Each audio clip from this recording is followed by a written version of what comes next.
welcome to Dear Katie, the podcast that amplifies courageous voices and real stories of resilience, healing, and hope after trauma.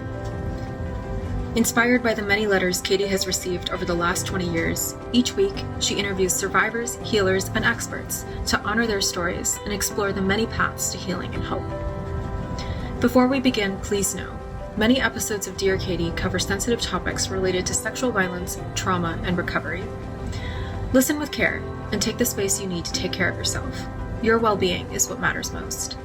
Now, let's join Katie and today's guest for a conversation that matters. Hi, everyone. Welcome back. It is the Dear Katie podcast. You all know I am Katie Koestner, your host. I'm certain you all must know me well by now, but if you haven't read my own story, it started at age 18 when I was first year in college and ended up on the cover of Time magazine just a few months later.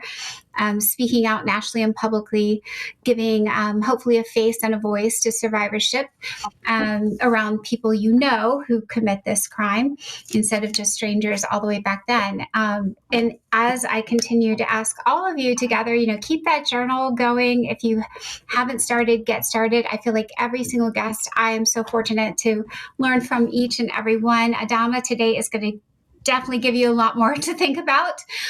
Push pause at any time if you need to take a moment for yourself.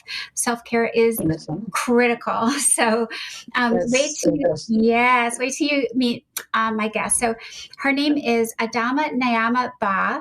She is a nurse colposcopist, which we will learn more about. She's the founder of Women's Health Advocacy Network Charity.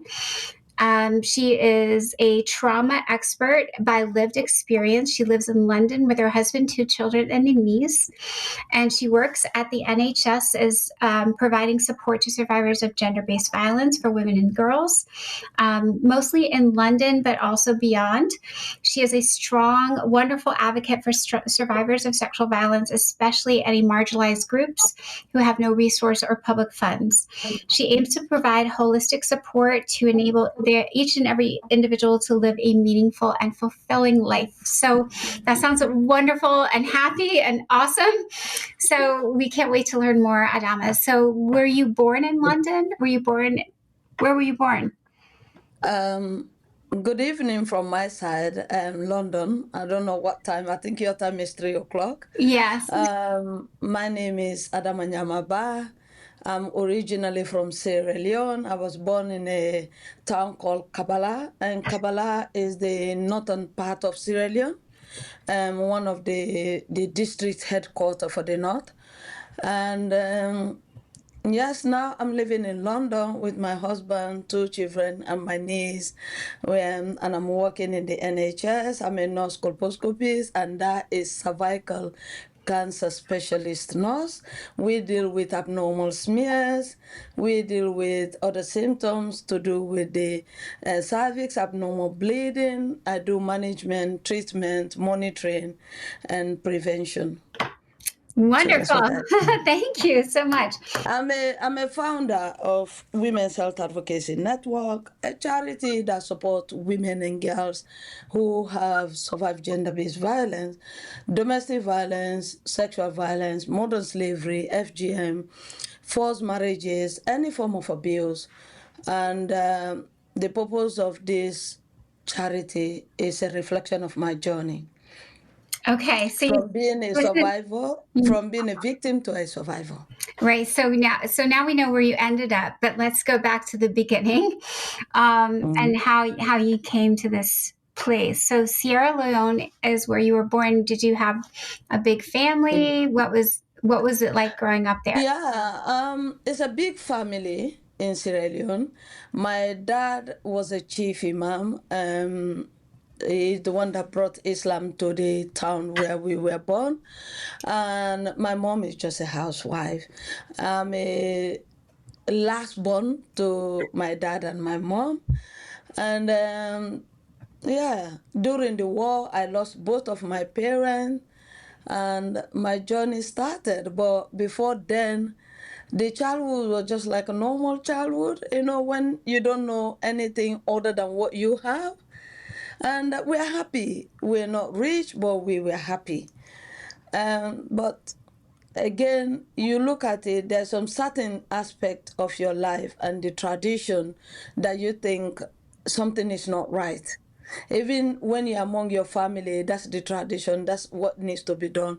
But within you, you know it's not right. When I was growing up, I always feel like women, well, not just women, everybody's voice is important and it should be regarded.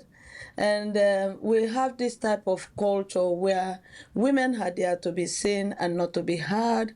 And you always at the background, not the forefront. And you don't have much saying.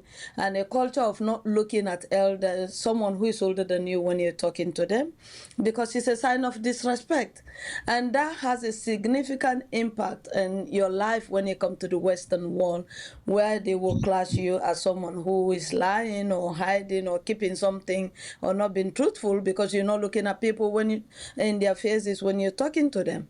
So these are some of the things when I was there. Well, I didn't know the difference because that time I hasn't come abroad. But in terms of our voices, being silenced and you not being able to speak out when you want to speak out, I always feel like that wasn't right. But how can I change it?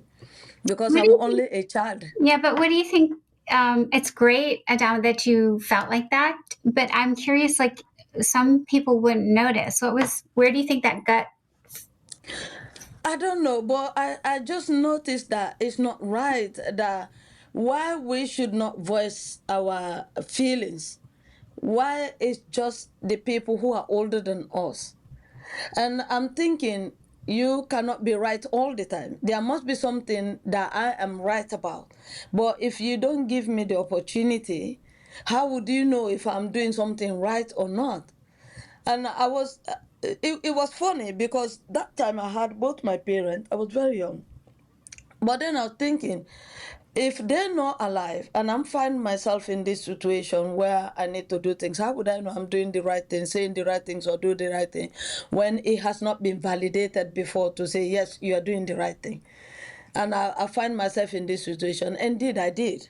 And when I got to that situation where I have no one to explain to validate what I'm doing, I've just find myself there.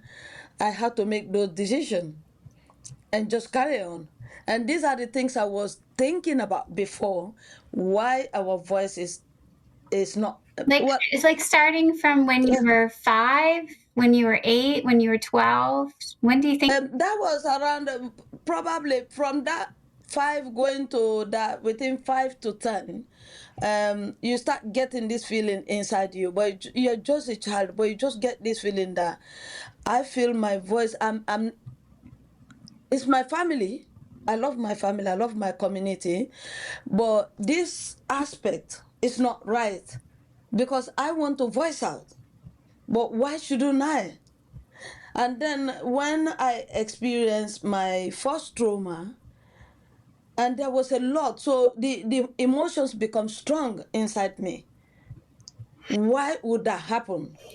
So Why should I not talk to anyone? Before you tell us that, like after why that happened, can you go back and tell us what happened and how old you were? And At the age of 12, one early in the morning, we're talking about 5:30 a.m., going to 6, I find myself within the legs of two elderly women just pinning me down in the wet gravel floor.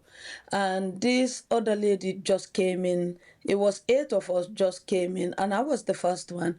Had this pen knife by the. It was so quick, the whole thing. By the time you realize someone is holding, and I was sleeping, they just grabbed me from sleep and they took me there. And by the time I opened my like, what is going on? And then this woman, I just feel that pain, like something cut off me. And then they did it to the others. From that day, I felt like someone ripped something out of me. wait, Adama, I want to back up so everyone. I don't want to lose you. I'm really trying to follow. So you're 12 years old and you're living with your parents and your Yeah, whole family, and you have siblings, and you're the youngest, you said. And there yeah. were how many others of you?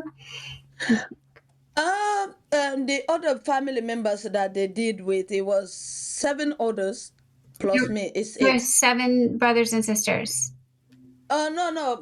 Yeah, my family circle. Yes, my family circle, my mom had 12 kids, 7 died, 5 of us were alive at that point. Okay. But they were not in the town. Some of them had gone to uni, they were not there. And also, in terms of the decision to do the FGM, it was the decision of my mom and dad. It's the decision that usually made by the aunties, mainly the dad side of the aunties. They made that decision, and when they do, they don't take consent from your mom and dad. They don't. Wait. You said the decision for what? The decision for the FGM always decided most of the Oh, time is by the aunties. so Adama, most people, I won't say, I don't know what number of our listeners would know FGM is female genital mutilation. Yeah. So can we talk about that just so our listeners better understand what we're talking about? The decision to do female genitalia mutilation is not made by the mom and dad. Who? It's the great aunties, especially the dad side. The grandparents? Your aunties. The aunties. It's either your dad's sisters or your mom's sisters. The aunts decide. Yes. Why? I'm confused. Like, that's the culture. It's just the culture, and they decide yes or no. They do up to now. They don't consent. They don't take consent from your mom. They don't take consent from your dad to do that. And you just have to do what they say. Well, I was sleeping. I was only 12. They grabbed me from sleep and I was pinned down. So it's not like I gave consent. No. Right. And is it done to every girl or only certain girls? There are few tribes that don't do female genitalia mutilation in Sierra Leone. The Creoles, they don't do female genitalia mutilations. And there's another tribe they don't. But all other tribes I know, they do. To this day? They do female genitalia mutilation. Yes, they do it to up this day, even though we do have some activists in Sierra Leone against FGM now, but they still do it. Yes, up to this point, they do. Yes. Oh, wow. Okay, so this is at 5:30 in the morning, you just grabbed, and it happens. Yeah. And then I was taken to this, you guys we here will say bathroom, but there is like a washing yard. Just like they have this, how would I say it? A shape like a shed, but it's open. And that's where people wash. That's where people go and take bath, outside the house, not inside. And then you have gravels, not cement, gravels on the floor. So that's why they took me at that time. And by the time I open my eyes, I'm within the leg of one of the ladies and two others pinning me on each side, holding my hands and feet. And then this other lady came with a pen knife and just cut me off. And then the same pen knife was used on each and every one with no anesthetic, with no painkiller, with no sterilization. Oh my goodness. One knife, 8 people. Wow. Adama, that's just horrific. And how were you the youngest, or was everyone around the same age? I was the youngest, and I remember I was very unwell. I was bleeding a lot, and I think I developed infection, but they never took me to the doctors. They were treating me with herbs. I remember one time they come with these herbs, like a powder, and they kind of wet it, and they put it on me, on on my clitoris where they cut off. They put the herbs there. So that's what they use. And I was the last one to get healed. And after I got healed completely, one morning, my auntie asked me to bring her some water to the bathroom, which is the wash yard. Okay? And then when I took that water, she said the water she took to the bathroom to wash is finished. So I went and fetched this water, took it to her, and I met the same lady that inflicted the first trauma on me. And she was there again. And apparently, they said because I was the first one that they circumcised, therefore, she was spiritually possessed, so she did not do it properly. So she came the second time to take everything off, and they did. To you And I again? remember, yeah, they did again. And I remember crying and crying and crying. I feel like from that day, whatever was left after the first mutilation, that second one just took everything off. I feel so empty. I feel like I'm not connected with my body. And I don't know who to explain to how I'm feeling, because FGM is something that's celebrated. Mm. And our mothers never complain about it. Our great grandmothers never complain about it. No one complains about it. So therefore, our grandfathers, fathers, uncle, husband, they don't know the harmness of FGM. They don't know the impact of it, because our mothers never complain. Mm. So me, I am dealing with something that everybody is celebrating and don't complain about it. So who do I talk to? So that silence just makes something dead inside me. I feel like I've been separated from my body. I don't know how to explain it. It wasn't good. Well, It wasn't good. I go to the bathroom. I don't want to look at myself. I just want to take the water, splash on my body, and get out of there. I feel totally disconnected. oh my gosh, Adama, I And I can't. couldn't explain to anyone because everybody is celebrating it. Mm. My goodness. So it's just beyond understanding, that this is still happening as well, Adama. Yes, it is. Yeah. So after then, what's it like to be 12, 13, 14? Like, what's your teenage, the rest of We just carry on. And then the war came, mm-hmm. and everybody's talking about the war. And no one thinks about you, how you feel. And all I heard about the war in the stories, people die. And I'm thinking, this war is the same war that come and we're going to actually die. But you cannot talk to anyone about it. You got so many in your head. And then eventually the war started in the southern region of Sierra Leone. And then gradually start coming to us. I remember the first time we got a lot of refugees from the south coming to the north, and then we receiving them and we going to the police station and the community center. That's why they brought them in, and we're looking like, wow. So this is how I'm going to be. I'm going to be separated from everyone, and this is how it's going to take place. I am telling you, it was terrifying, and it did come to where we were.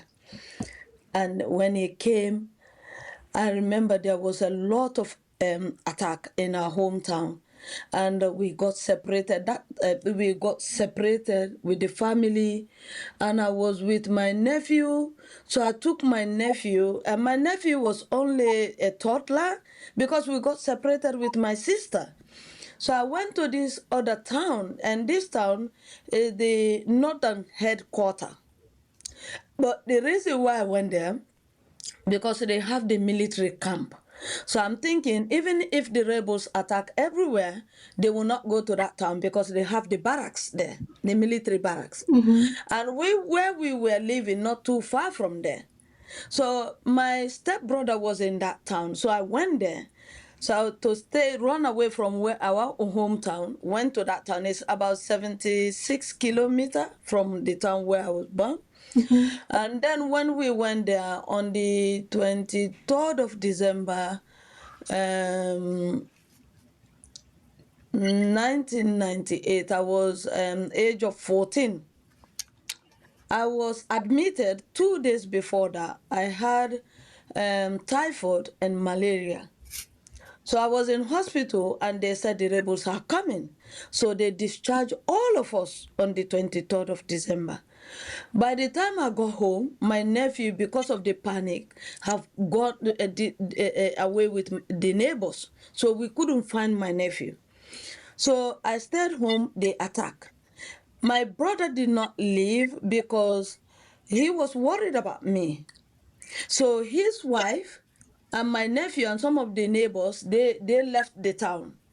My brother stayed because I was unwell. So I came home and my brother said, okay, tomorrow, if nothing happens, we're going to leave. And then the 23rd at night, they attack. The rebels attack and we were indoors. Some of the few neighbors who couldn't escape, they came to the house, all of us were there. And then after the rebels took over the town, because when they started, there was a lot of firing between them and the government soldiers. So when they eventually took over the town, they started going into the houses to see if there are people there. So they came to the house. The first time they knocked, I ran into the bathroom because that house is built like a modern house, like the house in here in Europe. So it had a bathroom and a toilet like here. So they went and squeezed me into the toilet and then put like all racks on top of me and someone sat on top of me there. So they came in, they took some other people and they went out. So after like an hour or two, they came in again. That was around 11 p.m. And when they came, they couldn't see anything. They went out. It was the elderly people in the house. But when they get to the door, I heard someone say, we did not check the bathroom. Oh, no. So they came back. Mm. They came back, they meet the gentleman sitting on top of me. At that time, I don't know whether I probably say like my neck was almost broken off. But you know, when you are in that type of situation, you don't feel the pain. Because he was sitting on me just to squeeze me inside the toilet. And they came, they met him sitting there and they said, oh, you are here. And they captured him. And then they took the rag off, they saw me there. Mm. And they took me away. And I remember that night I was going, I did not have any shoes on, no slippers, nothing. And one of them was holding me on one side, the other one was holding me on the other side. And you know, like when you're dragging a thief, they were dragging me, my feet were barely on the floor, and they dragged me to this neighboring house. And that's where they started raping me, 5 of them, one after the other, and they were spraying like pepper, lime in you. And when the other one is doing it, raping me, the other one got, how do you call, the gun in my mouth if I shout. So I was lying there and I was hoping the sky will open and someone will come down and just disappear with me. Mm. And that never happened. So I disappeared. It was only my child walking, but I wasn't there. And after that, some of the seniors came and they also took me from them, take me to their camp where they are. Because at this point, they are the one that owned the town. They were everywhere. And we went to this place.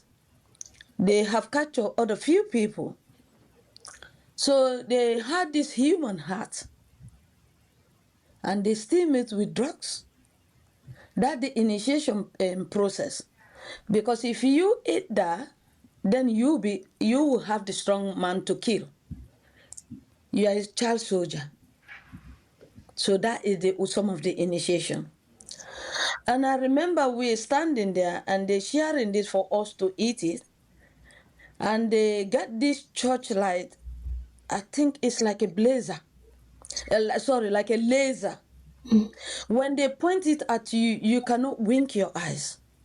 And they will see if you haven't swallowed it, so they will know. After swallowing that, I said, I want to go to the toilet. I want to throw up. I feel sick. Because you can see someone lying there who they have killed and taking their heart, ripped their heart out, and they steam it with drugs and they gave it to you to eat. And I went to the bathroom, and they had this bodyguard, the other rebel, standing by the bathroom door. And I was just in the bathroom. I was so confused and I was so lost. I don't feel like human. I feel like I need to rip my throat out. And then the government soldiers at this point had, they have gone and recouped themselves back. So they came and counter-attack the rebels. So there was a lot of firing going on. And they start calling each other, let's go, let's go, let's go.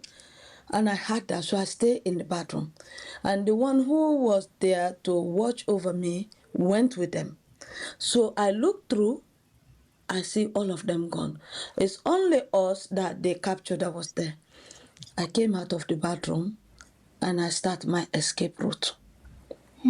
And this is a town that I'm not familiar to. It's not my hometown. And I start going. I don't even know where I was going. And I start following. When I hear little voices like civilians, I follow until I get to the outskirts. Well, not really outskirts, somewhere a little bit safe where I saw a lot of civilians. And then we had them again.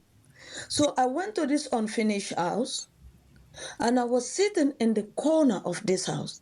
And there was a big snake on the other side of the corner.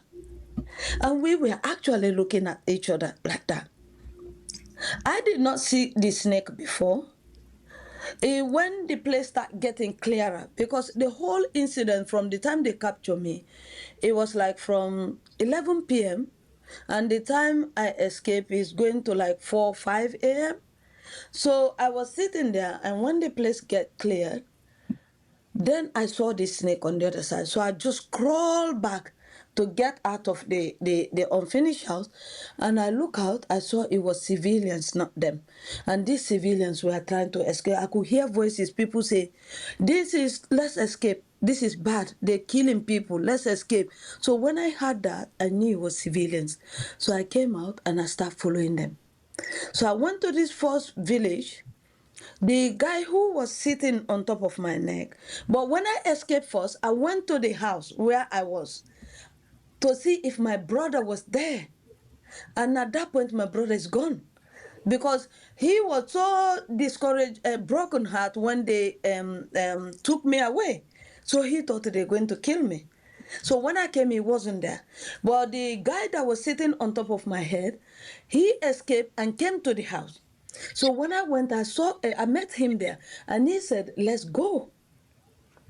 But then when we start going, and we had them, I ran, and they captured him again.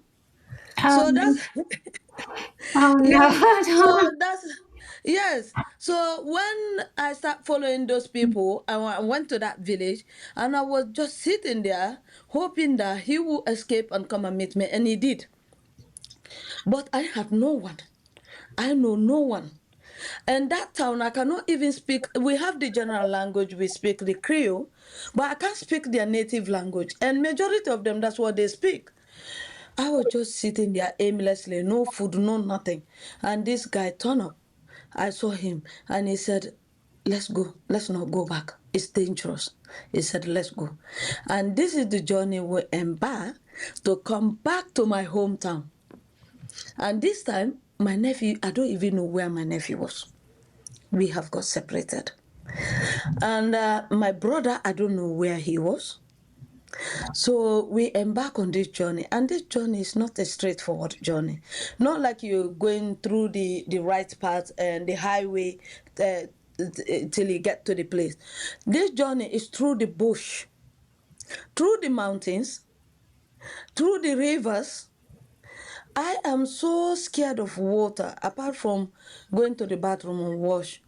I can't even go into the swimming pool. But I remember one evening we are going through the bushes and we met this water, and that's the only way for us to go through. And I was going inside this water. The water was in my neck, only here. The guy was just directing me. I was just swimming to the end. I could not feel anything. At that point, I wasn't feeling anything. I was totally lost. I had no shoes, and all my feet were blistered all over on my foot. And what the guy did is get these trees, shape them flat, put my foot underneath, and use string, like any string from the trees and the ropes there, and just go round and round and wrap it up so that I will use to relieve the pressure a little bit on my foot. That's how we go. Any village we get to, probably so only 1 or 2 person. Everybody else have run away, because the rebels, they come through the villages, terrorizing them before they come to the town or the city. So all the people in the village is gone. There is no food, and we walk 3 days. 3 days. The first town we came to, it was like 3 kilometers from my hometown. And I went to the chief imam, the imam in that town, because my dad is an imam in the district. He was an imam. And they know him. So I introduced myself. I said, I'm the daughter of this person. So they took me to the imam. And we went to the house, and they welcomed us, me and the guy, and the wives were cooking, and they gave me some rice. And when I put that rice in my mouth, because my intestine have become constricted, because I have not been eating. And the water we drink on the way, sometimes you're lucky, mountain waters are clean. Sometimes they got these green slimy things, sparrowjara, they got them. So you drink it. And what we were using for food, the leaves, we squeeze the leaf, or sometimes we chew it and swallow the water to get something going down, so that your intestine will not be. So the first day I had that rice, 1 spoon, it felt like someone used a knife cutting my intestine bit by bit, that level of pain. So I stopped, and one of the elderly women there said, give her, the rice, when they boil in the rice, the water, when the rice is boiled halfway. So they took the water from the rice, the other rice that was boiling, and they put some salt in it. And they gave me that water to drink so that it can help my stomach to start open up a bit. So like for 3 days, that's what I was on. That's the only thing I was having before I started eating rice. So at this point, I cannot even articulate what's happening. I can't think properly. I'm completely lost. I feel like it's not me, it's someone else. Remember, from that moment, I was hoping an angel from the sky would come and disappear with me. It did not happen. From that moment, everything got lost. I was just an empty shell, walking, talking to people, but it wasn't actually me. And eventually, I came to my hometown, and I met 1 or 2 of my family members there, and I couldn't stay, because again the rebels took over that town where I came from, and they started coming to our hometown to attack. So my journey continued again. I walked over 200 miles from my hometown to get to the neighboring country. That's Guinea, Conakry. I remember the first time I get, and all these days, all these weeks, it's only that 1 trousers I had when I was discharged from the hospital, and that 1 clothes. I don't have a paste, I don't have brush, I don't have shoes. But when I came to my hometown, I got shoes there to wear.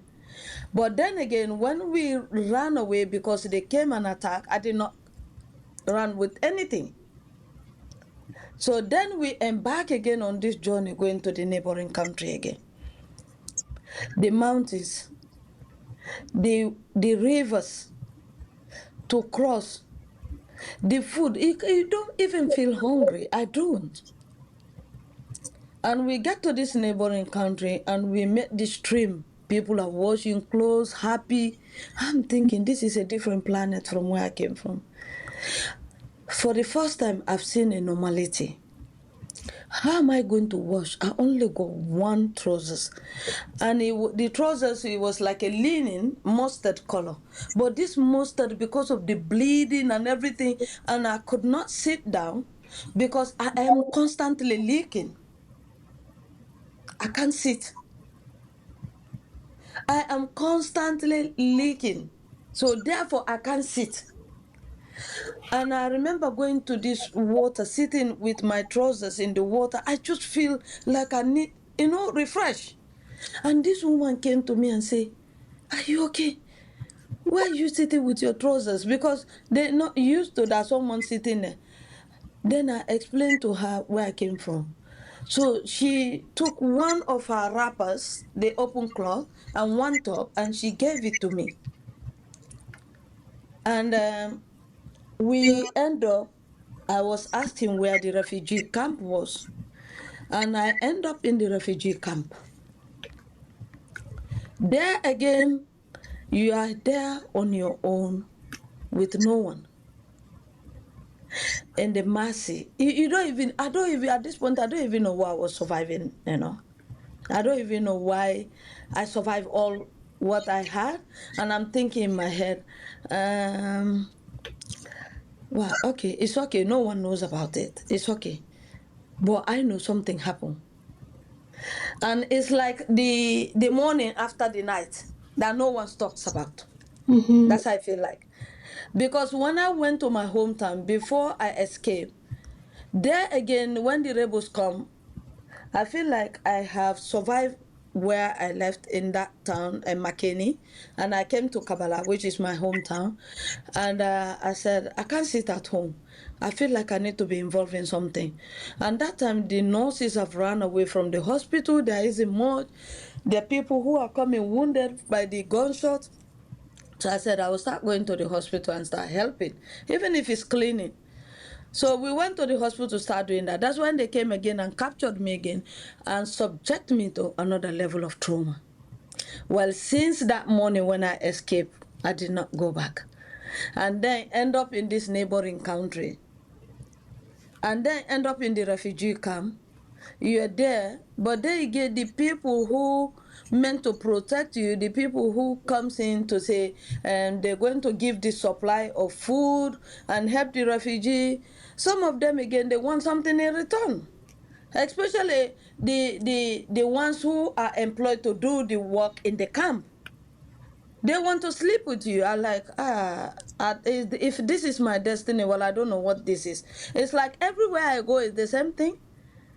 Is that how I'm made? I came from this happy, bubbly girl, who have so much inspiration. I want to be this, I want to be that. And then all of a sudden, I have become so lost and I don't even know how to explain myself. And it just, anywhere you go, everywhere, it's like everyone want to hit you. And I said, I'm going back. But there, one of my brother's friend, my brother that brought me to UK, his friend went there to look for her family. And she saw me there. So she came back and told my brother, because my brother tried to go to Sierra Leone to look for me. But he couldn't, because when he get to that same country, Guinea, the war was really tense. So there was no way to go into Sierra Leone. So he couldn't. He had to come back to UK. So when his friend told him that, I saw your sister. So my brother found a way. But that time when they sent people to the camp to look for me, I've already go back. So I said I'd rather go back to my hometown and die than what is happening there. So later, my brother ended up understanding that I have returned back. So he found a way to help me come to UK, basically, in a nutshell, because it's a very long story. And how old were you then, Adama? When I you was 14 when the rape took were place. 14? So you come 14. to UK and you're 14? Oh no, when I came to UK, at that point I was UK, I was 16 plus, going to 17. Okay. And you're Because that time there was no communication like telephone, calling, and things like that. So it took my brother time to locate me. So the time I came to UK was 16 plus, going to 17. and he's the one who took you to the UK, your brother? Yes. And your parents had died Yes, both of them. in the war. They were killed. Yes. They were very unwell and there's no medicine. Okay. So they died. And then oh my gosh, I'm honestly, Adama, your story is unfathomable. I'm a little speechless. This is a lot. And I, just looking at you right now and hearing the words come out of your mouth, I don't know that anyone could ever survive all that you did. And then we started with all that you've accomplished, and you do, and you are a miracle of strength. I am. You are a miracle of strength. Yes. And there must be something in you that is just so beautifully, I used to ask myself. yeah, it's just speechless. Like we cannot, there's so much work to be done. And There is. so maybe, gosh, I want to talk about something next in the last part of our discussion. Maybe you could talk about from when you were like the almost 17-year-old self in the UK, because now you're a little over 40. So now the last 23 years, like how, if you could say, how did you go from then? UK. I remember when my brother said, "You are coming to UK." Mm-hmm. The happiness I had in me, the hope, like what happened to me in Sierra Leone will not happen to me in UK. The police will protect me in the UK. When people are coming to abroad, they have this hope of better life. But me, my hope was protection. Mm-hmm. Okay. My hope was protection. And when I came to UK, I started going to college. And trauma has a funny way. Trauma doesn't surface until when you're in a safe space. That's when you start reliving trauma. And then I start getting these nightmares and everything.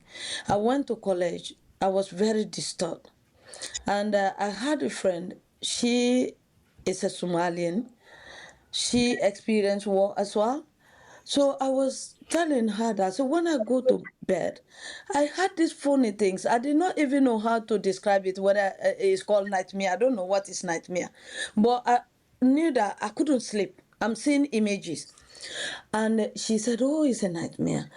Let me speak to do you want to speak to our class counselor so that they will refer you to the counselor?" I said, "Who is the counselor?" Because where I came from, we don't know about counseling. I don't, you know. But there is this big bomb inside you and it's exploding and you can't speak to anyone. Because where you came from, raping is either your fault. Well, it's your fault.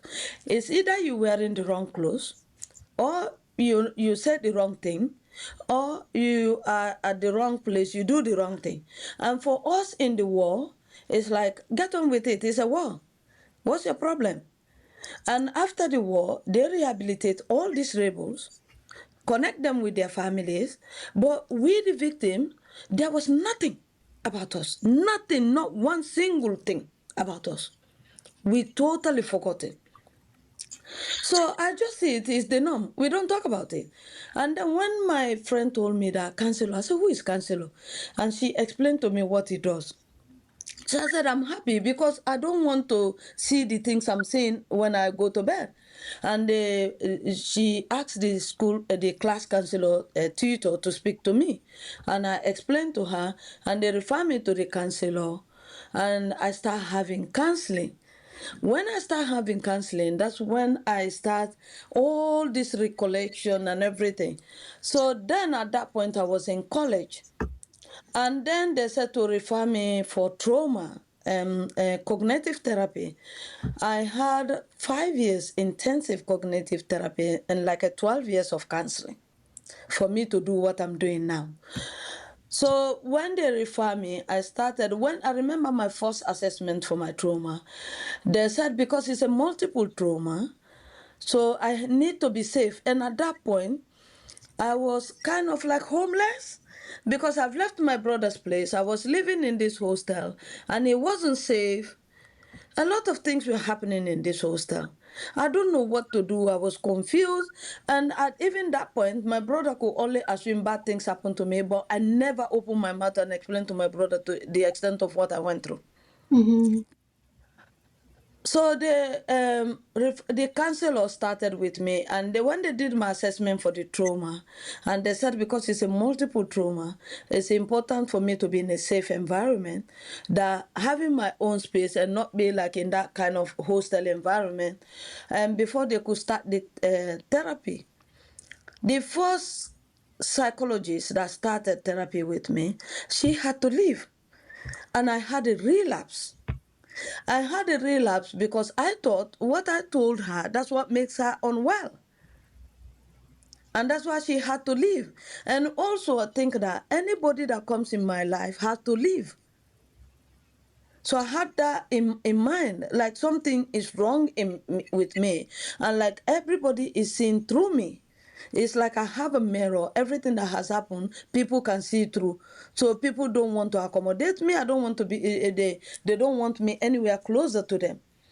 So that really, really affect me. And then they find another psychologist. I remember the first day I met with that psychologist. I was so angry. I had so much anger in me.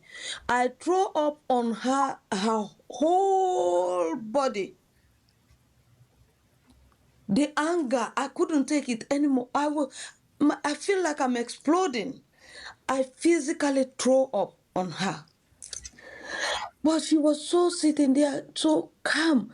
And I ran to the toilet and I sitting inside the toilet like the way I was when the rebels captured me. Because I feel there was safe, and then I think they will still come and capture me again. And that's how I start my trauma therapy here. When I finish my trauma therapy, I said to myself, what I went through, the challenges. When I came to UK, I was so happy that I'm going to get all the help I need. And this mud in my head is going to go away. And then I start dealing with language barrier, cultural barrier, the trauma, the impact of the trauma, the challenges to access mainstream support. You get group of people who come, everybody introduce themselves. I was under social services. At that point, they moved me to supported accommodation when I started my trauma session. And everybody introduced themselves. We do this, we do this, we do this. You're so confused. And then the next minute they come, oh, you don't need us, you don't need us, you don't need, everybody disappear. I'm like, wow, they come and see me. So they're gone. They have already seen what they want to see. And they don't even know the impact of that on me. And each and everyone comes in, does not communicate to each other. You have to explain to each and everyone. Basically relieving your trauma with everyone. And after you explain, oh, it's really sad. And that's it. And this is your life.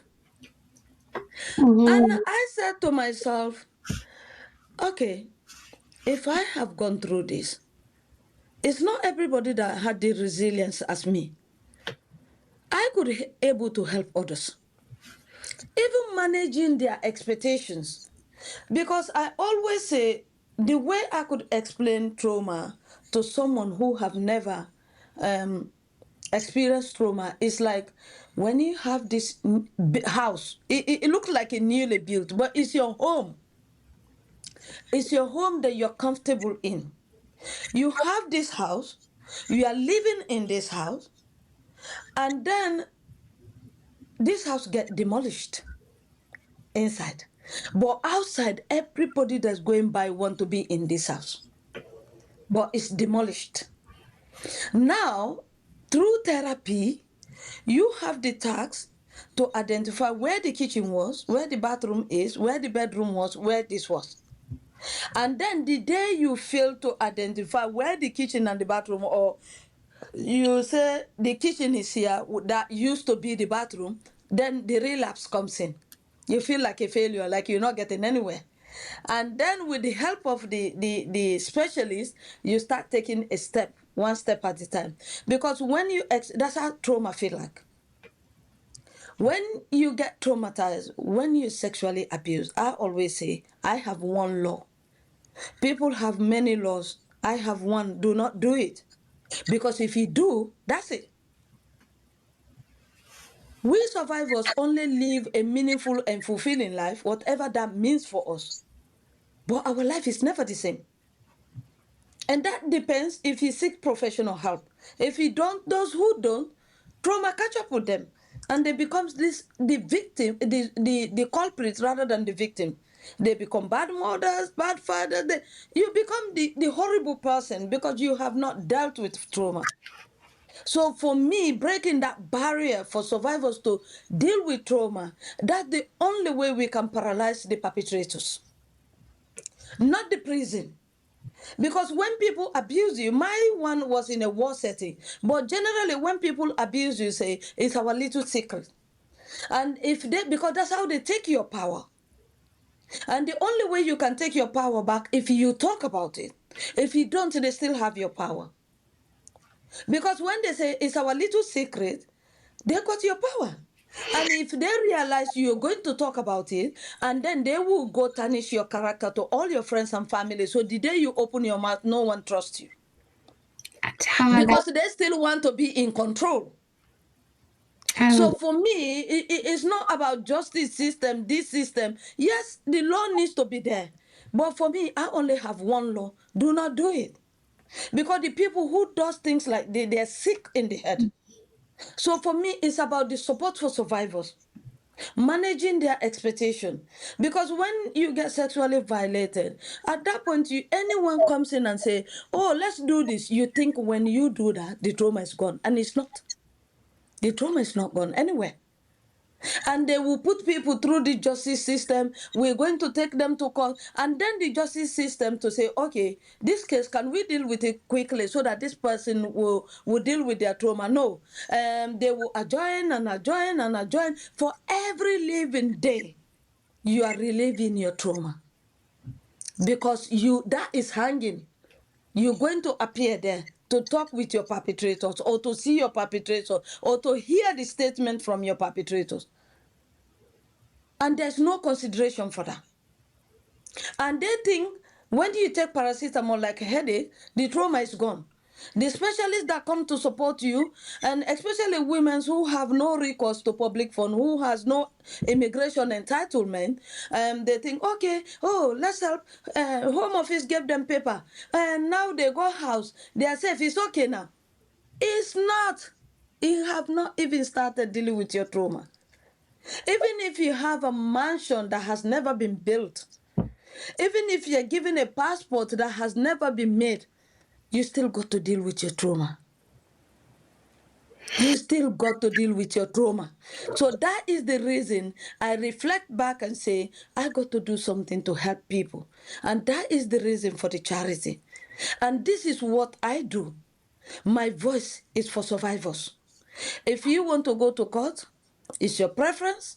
I will support you. For me, who am I taking to court? Tell me who. I don't even know their names. The only person I know the name is the first person that raped me. I heard them calling him Kobe.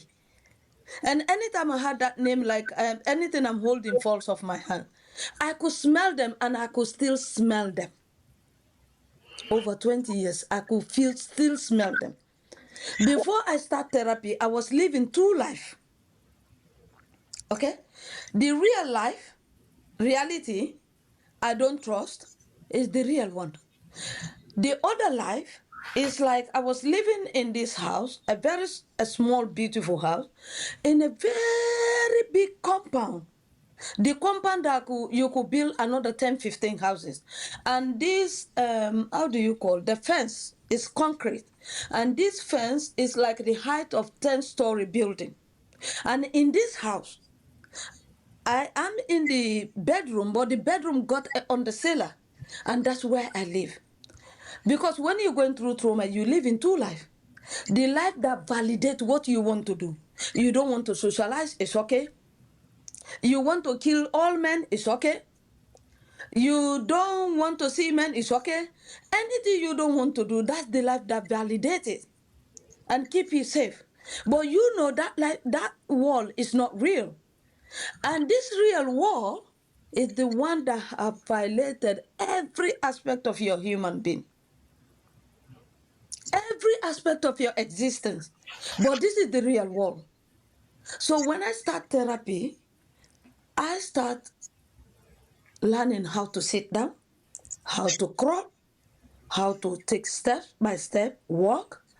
Before I start running, get up that on the cellar, come to the room, come to the living room, come to the veranda, and come to the outside space of the house, and eventually come crawling up that wall. The day I got to the top of that wall, that the day I made the decision that I'm going to set up a charity to support people. And because for me, winning alone is not winning. If I can get even two or three survivors, listen to me and say, if she can do it, so can we. I've won. We need to win together. Because for me, that's my revenge. The people who did it to me, I can't take them to justice. So do I have to live my whole life? And I was determined trauma will not get the better of me. I was determined if I get the help, I'm going to take it and need this mud off my head. Because it's like a mud. I feel like I got a bomb in me that is exploding. I cannot speak to anyone. Culturally, I can't talk about it. There is a shame element on your community, on your family. Even you will not get partners. You will not get people who want you because you've been raped. And I've not only been raped, I was destroyed. Because after the incident, for months, I was leaking. The first time I went back and they put me on antibiotics, I was on antibiotics like for 3 months. Constantly leaking, you know. So I come to UK where they said they will help, and I see they're not able to do it. I was so angry, like people who meant to help me cannot. But then when I start supporting people, I took my anger to action. I realized they don't have the right training to support survivors. All survivors' secrets are kept in the psychological offices. Not all survivors talks about their journey. These people who meant to support us doesn't know anything about trauma apart from the book. And don't get me wrong, even if you have PhD in trauma, someone who have gone through trauma is knowledgeable than you when it comes to trauma. They don't know, they don't have the training, they don't have anything. So survivors are not getting the right support they needed. So that's how I changed from being angry to say, okay, instead of blaming people all the time, they're not doing it. Now let me get involved and show them how to do it. Adama, you are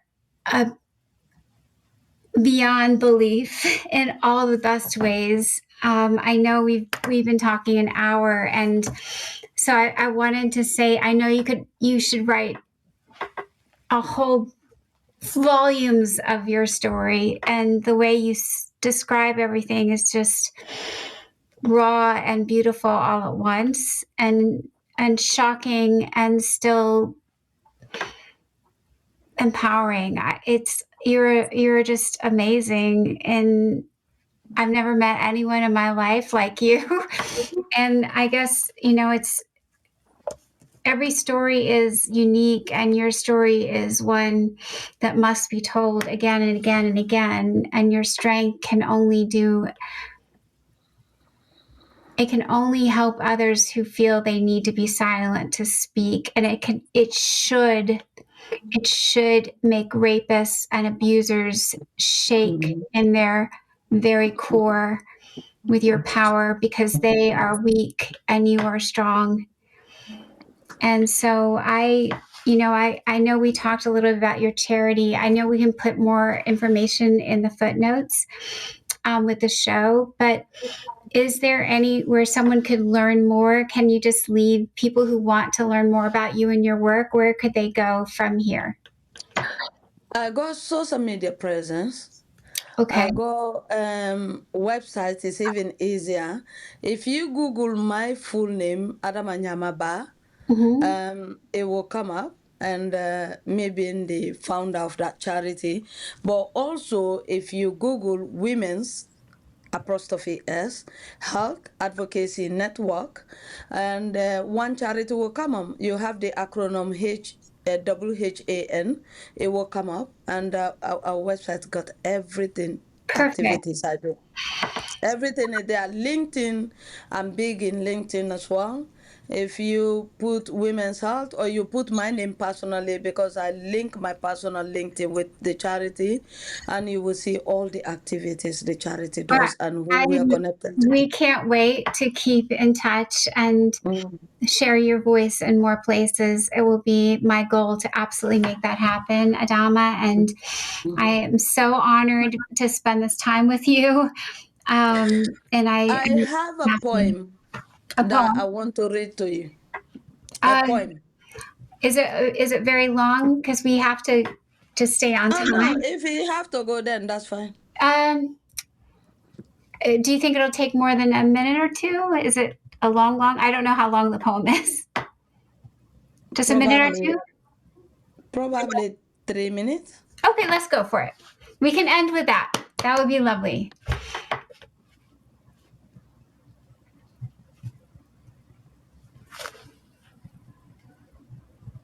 What's the title? It's describing trauma. The title's describing trauma? Trauma. Okay. Don't worry. When I read it, you probably have another title for it. Okay. I just thought about it. It's nice to close it that way. Okay, let's do that. Yeah. Give me a minute. When you have 2 minute thing, I did not think about it from the beginning. Yeah. I have been involved in a lot of service improvement writings. Yeah. Okay, that's the poem. Okay, a poem of trauma. The poem of trauma. Okay. There we go. In the shattered frame of a tortured house, a story unfolds, yet often remain unknown. From the outside, it glimmers inevitably bright, but inside, shadow lingers, obscuring the light. The kitchen, once studded with laughter and cheers, now chaos and silence are all that I hear. Rooms once familiar, now lost in despair. Each corner, each crevice holds echoes of care. A beautiful shell, yet inside is torn, like petals in winter, where hope feels so worn.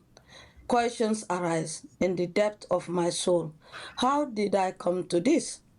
Where is the hole? Guilt like a spectre hovers close by. Shouldn't I have known? Shouldn't I have tried? Shame weavers, it treads in a heavy cloth, silencing whispers as if my heart spoke.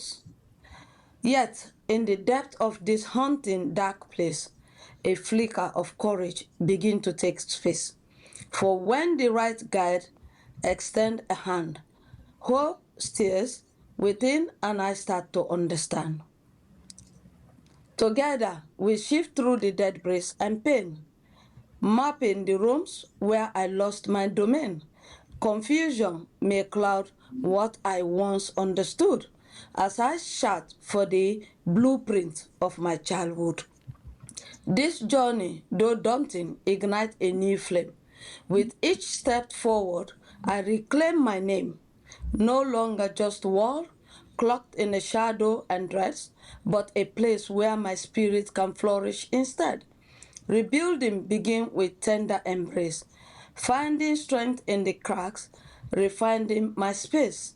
With patience and care, I will breathe life anew, a house that reflects both the whole and the true. As the rooms settle, their layout reveals the essence of me, the love that it heals, beautiful within, like a garden in bloom. I rise from the ashes, reclaiming my room. So let us unite in this sacred endeavor to understand trauma, to heal and to tether.